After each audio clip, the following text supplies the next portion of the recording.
हम कब तक फंसे रहेंगे भाग्य के माया जाल में। भाग्य की दास्तान शायद उतनी ही पुरानी है जितनी मानव जीवन के विकास की दास्तान। यह मानने से कोई भी इनकार नहीं कर सकता कि हम में से किसी को भी प्रकृति के रहस्यों की पूरी जानकारी नहीं।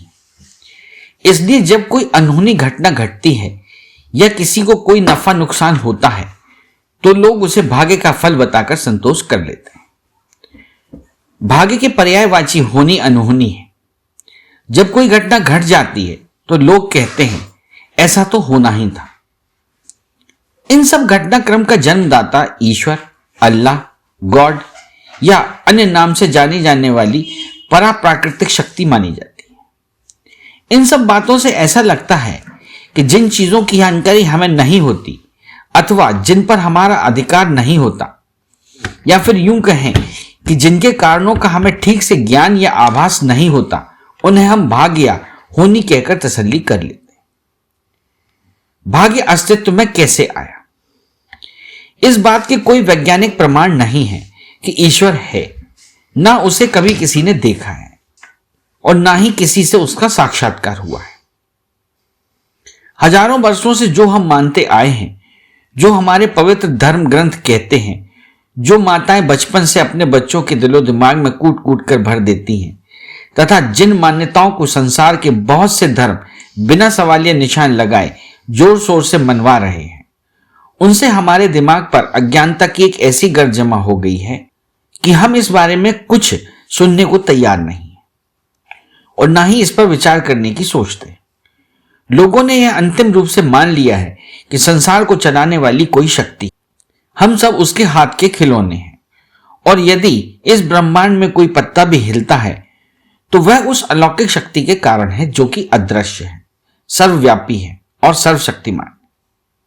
इन सब बातों को इसलिए भी नहीं नकारा जा सकता क्योंकि जितना मुश्किल काम ईश्वर के होने को साबित करना है, शायद उतना ही मुश्किल काम इसके न होने को साबित करना है। ऐसा लगता है कि इन सब मनगढ़ंत मान्यताओं को गढ़ने तथा इन्हें प्रभावशाली तरीके से जनता में फैलाने का काम स्वार्थी पुरोहित वर्ग का है, चाहे वे किसी भी धर्म से ताल्लुक रखते हो। निसंदेह पराप्राकृतिक शक्ति का अस्तित्व तथ्य पर नहीं बल्कि मान्यताओं पर टिका है। प्रश्न उठता है कि भाग्य अस्तित्व में कैसे आया? सर्वसंपन्न वर्ग ने इस बहाने आम जनता को किस किस तरह से बेवकूफ बनाया। गरीब जनता को इससे क्या क्या नुकसान उठाना पड़ा। क्या सक्षम वर्ग वास्तव में भाग्य को मानता है? ईश्वर, कर्म, भाग्य व होनी के बीच क्या संबंध स्थापित किए गए? क्या प्रयास की कोई भूमिका है?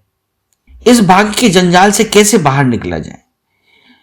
यहां इन सभी प्रश्नों का जवाब तलाशने की कोशिश की गई है। भाग्य कैसे बनता है यह कोई नहीं बताता। मानव ने जब जंगली जीवन से सभ्यता की ओर कदम बढ़ाया तो उसने प्रकृति के रहस्यों को समझने की कोशिश की। भूख, डर, बीमारी, मौत, सूखा, बाढ़ आदि ने उसके मन में एक ऐसी पराप्राकृतिक शक्ति की कल्पना को जन्म दिया जिसका इन घटनाओं पर नियंत्रण माना गया। शुरुआत में शायद ऐसा प्राकृतिक रहस्यों से अनभिज्ञ होने के कारण हुआ। उनके मन में तरह तरह की कल्पनाओं ने जन्म लिया। इन्हीं कल्पनाओं ने जन्म दिया ईश्वर, भाग्य, स्वर्ग, नरक, आत्मा आदि। आदमी का दिमाग सामान्यतः बड़ा व विकसित होता है। वह अपने विचारों व कल्पनाओं को आयाम दे सकता है। उसमें खोज करने, तथ्य व सत्य को परखने की समझ होती है। उसे ठंडी, गर्मी, अंधेरा आदि को अनुभव करने तथा उससे निपटने के लिए प्रभावशाली ढंग आते हैं। सभ्यता के पनपने तथा समाज में स्पर्धा बढ़ने के साथ साथ राजनीतिक सत्ता पाने, आर्थिक लाभ उठाने, ऐशो आराम बढ़ाने व समाज में सर्वोच्चता दिखाने की होड़ लगी।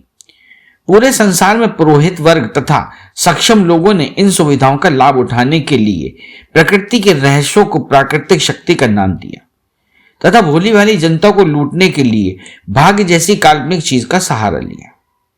इन स्वार्थी वर्गों ने ईश्वर को अनेक रूप में पेश किया तथा उसे समस्त संसार का निर्माता बताया।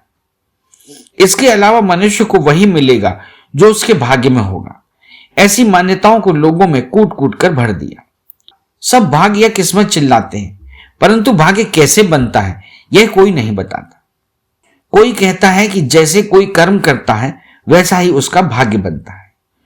कुछ कथन है कि पिछले जन्म में जैसे हमने कर्म किए हैं वैसा ही हमारा भाग्य होगा, अर्थात भाग्य ने एक और भ्रांति यानी पुनर्जन्म को जन्म दिया और एक अंधविश्वास के साथ दूसरा अंधविश्वास जुड़ा।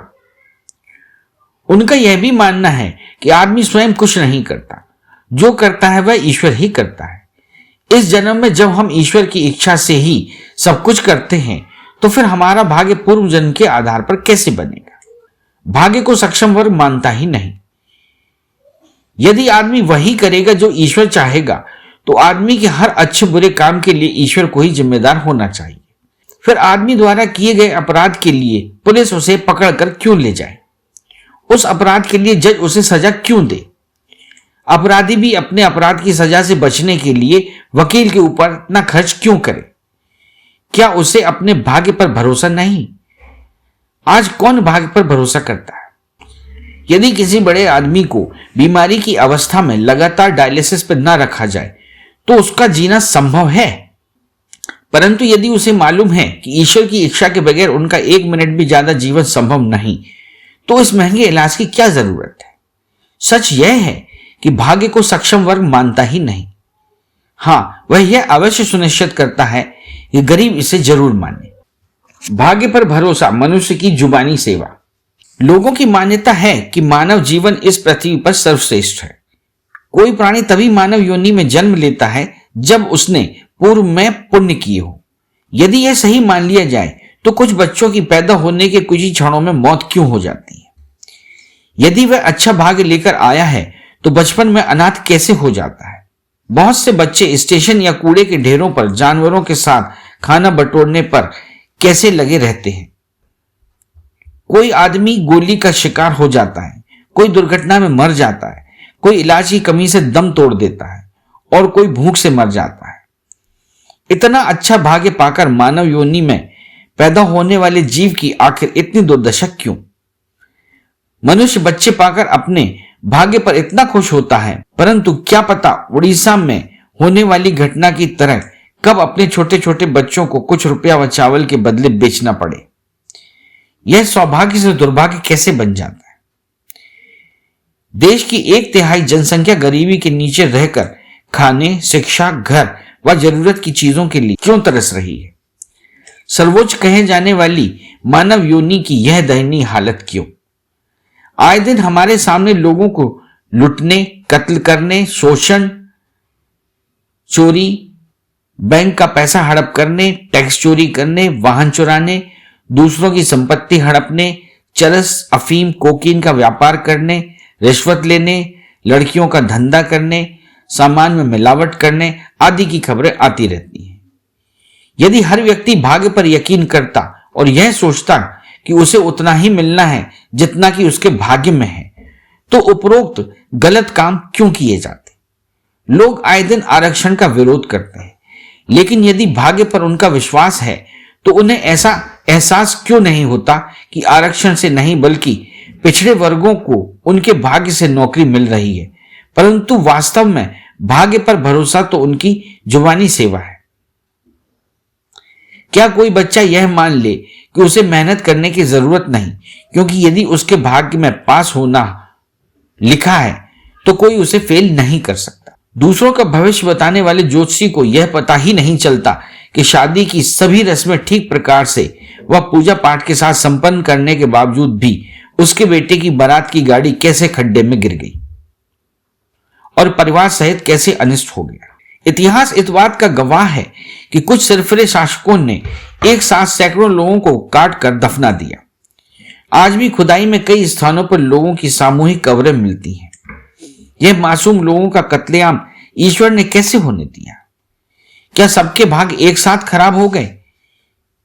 मानव योनि तुच्छ हो गई? भाग्य के नाम पर मजबूरी का फायदा।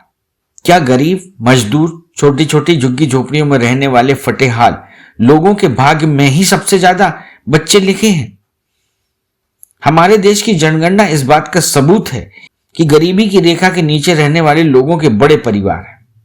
बड़ी कौम के मालदार लोगों ने अपने भाग्य पर भरोसा क्यों नहीं किया और परिवार नियोजन द्वारा अपने परिवारों को सीमित क्यों कर दिया? चीन में अपनी जनसंख्या को मनमाने ढंग से कैसे सीमित कर दिया? वहां कहीं पुस्तकों में भी ईश्वर का नाम नहीं मिलता। लोग भाग्य के सहारे नहीं, अपने प्रयासों के सहारे देश की प्रगति में योगदान दे रहे हैं। आज चीन की आर्थिक व सैन्य शक्ति भारत से कहीं आगे है। उसकी गिनती संसार की महाशक्तियों में होती है। वहां कोई भूख से नहीं मरता और सबको जरूरत की चीजें भी उपलब्ध हैं। यह भाग्य का खेल वहां प्रचलित क्यों नहीं? क्या उनको बनाने वाला ईश्वर अलग है? भारत में सर्वसंपन्न वर्ग ने पहले लोगों को सब तरह से असहाय बनाया, उन्हें अज्ञानता के शिखर तक पहुंचाया, शोषण करके मानसिक गुलाम बनाया और फिर ईश्वर तथा भाग्य के नाम पर उनकी मजबूरी का पूरा पूरा फायदा उठाया। जहां एक और वैज्ञानिक चांद पर पहुंच गए, टीबी व चेचक जैसी जानलेवा बीमारियों पर काबू पा लिया तथा प्रकृति की गोद चीरकर भरपूर खाद्य पैदा किया जा रहा है, वहीं भोले भाले लोग इस प्रगति के फल का लाभ उठाने से महरूम हैं। गरीबों की अज्ञानता व भाग्य आधारित मानसिक गुलामी का इससे बड़ा उदाहरण और क्या हो सकता है कि जहां एक तरफ देश में 400-500 लाख टन अनाज गोदामों में भरा पड़ा हुआ है, वहीं दूसरी तरफ कुछ लोग भूख से भी मर रहे हैं। धर्म के ठेकेदार पीटते हैं भाग्य का ढिंडोरा। अतः यदि भाग्य को बदला जा सकता है तो वह भाग्य क्या हुआ, और यदि भाग्य को प्रयास से नहीं बदला जा सकता तो हमें प्रयास करने की क्या जरूरत है? यदि सभी चीजें पहले से ही होनी निश्चित हैं तो हम प्रयास क्यों करें?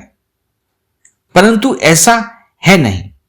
हम जो प्रयास करते हैं उसी के आधार पर हमारा भविष्य बनता है, हमारे बच्चों का भविष्य बनता है। यह बातें वे भी अच्छी तरह से जानते हैं जो धर्म के ठेकेदार हैं और जो भाग्य भरोसे कभी नहीं बैठते। वे हर प्रकार का प्लान बनाते हैं, हर प्रकार से प्रयास करते हैं और साम दाम दंड भेद से अपनी हैसियत बढ़ाकर मजे करते हैं।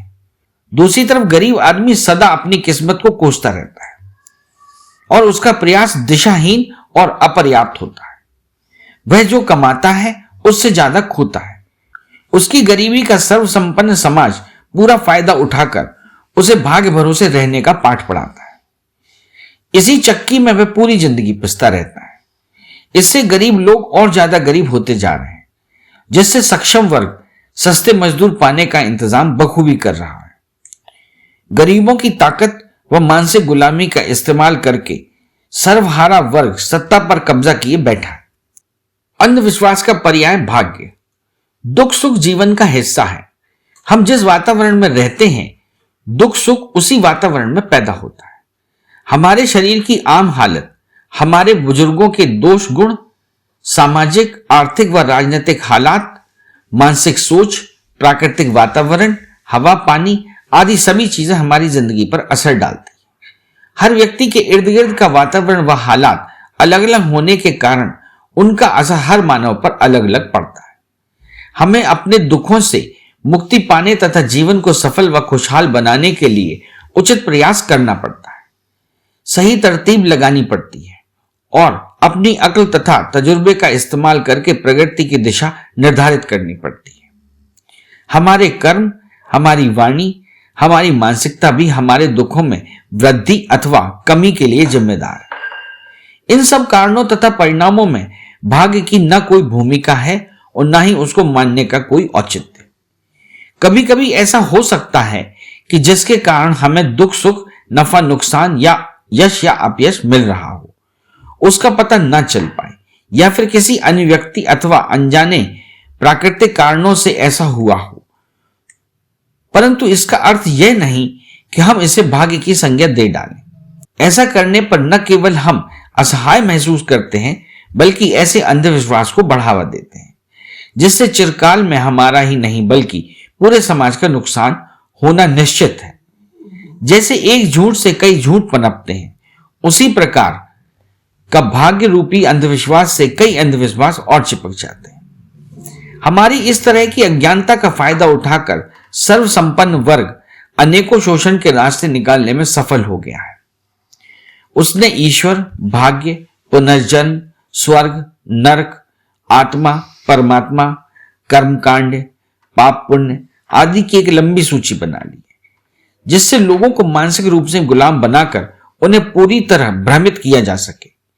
यही नहीं, इन सबको खुद सर्वसंपन्न वर्ग नहीं मानता, वह सिर्फ अपने फायदे के लिए इनके मानने का नाटक करता है, जोरों शोरों से इसका प्रचार प्रसार करता है तथा गरीब भोली भाली जनता को इन मुद्दों पर अपने साथ मिलाकर सत्ता पर कब्जा करता है और पूरी तरह अपनी स्वार्थ पूर्ति करता है। यहां यह कहावत खरी उतरती है कि मुंह में राम बगल में छुरी। भाग्य का निर्माण एक छलावा है, इसका जनक ईश्वर मानव की कृति है तथा इसकी बहन होनी दिशा भ्रम है। लोगों ने इनका उपयोग अपनी राजनीतिक स्वार्थ सिद्धि, आर्थिक लाभ, सर्वोच्चता कायम रखने के लिए किया है और जब कोई कार्य इन स्वार्थों की पूर्ति के लिए बेईमानी से किए जाते हैं तो गरीब जनता का शोषण होना निश्चित है। भाग्य आधारित मान्यता पर निर्भर रहने वालों से पूछा जाए कि एक अंधे, असहाय, बीमार या विपत्ति में फंसे इंसान की मदद कब की जाए, ये सब मुसीबतें तो ईश्वर ने ही मनुष्य को उसके बुरे कर्मों की सजा बतौर दी है। उसके भाग्य में इन्हें यदि पाना लिखा है और इस अवस्था में यदि हम इनकी मदद करें तो क्या यह ईश्वर के काम में दखलंदाजी नहीं होगी? क्या इन असहायों की मदद करने से ईश्वर हमसे नाराज नहीं होगा? वास्तव में ये सब मान्यताएं काल्पनिक हैं और ये किसी वैज्ञानिक अथवा तर्क पर आधारित नहीं है, ऐसा हमारा पूर्ण विश्वास होना चाहिए। भाग्यवादी वेतुकी मान्यता से मुक्ति जरूरी। भगवान बुद्ध ने मानव को इस अंधविश्वासी जंजाल की जंजीरों को तोड़कर मुक्त कराने का भरसक प्रयास किया है। भगवान बुद्ध का धर्म तर्क संगत, बुद्धि संगत, न्याय संगत, सामाजिक व व्यवहारिक है तथा करुणा व मैत्री से ओतप्रोत है। यह न केवल मानव मात्र के लिए बल्कि सभी प्राणियों के लिए शुरू में, मध्य में तथा अंत में कल्याणकारी है। भगवान बुद्ध के धम्म में अंधविश्वास, कर्मकांड व पाखंड की कोई जगह नहीं। यह समाज में समानता, शांति व अमन चैन लाने का सीधा व सरल मार्ग है। इसमें भाग्य नहीं बल्कि सम्यक कर्म को प्रधानता दी गई है। इस मार्ग पर चलकर ही हम अपना तथा पूरे समाज का कल्याण कर इस बेहूदी व बेतुकी भाग्यवादी मान्यता को सदा के लिए तिलांजलि दे सकते हैं। अरे हाँ, इस चैनल को लाइक और सब्सक्राइब करना ना भूलें। देखते रहिए बंजारा बीट्स।